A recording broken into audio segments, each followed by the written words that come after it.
ბორჯომში ცენტრალურ მაგისტრალზე არსებული ამ ნაგებობის დემონტაჟი მეორე კვირაა მიმდინარეობს. არსებული ღვარსაშვების გაბარიტების სტანდარტებს არ შეესაბამება და სატვირთო ავტომანქანებს გვირაბში გავლა უჭირდათ.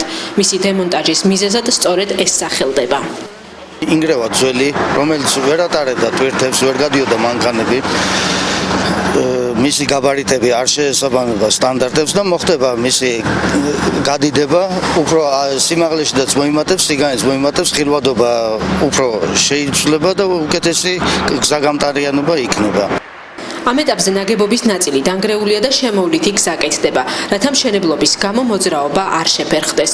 როგორც ტენდერში გამარჯვებული სამშენებლო კომპანიის წარმომადგენელი აცხადებს, სამუშაოების დასრულებამდე გათვალისწინებულია ყველა სახის პრევენციული ღონისძიება.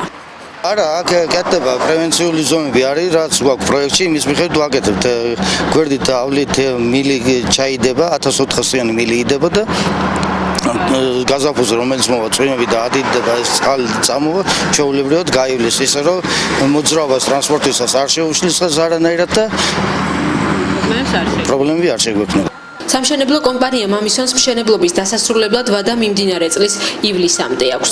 7 თვეში კომპანიამ ახალი თაღოვანი ღვარსაშვები უნდა ააშენოს, რომლის სიმაღლე ამჯერად 5 მეტრი და 20 სანტიმეტრი იქნება.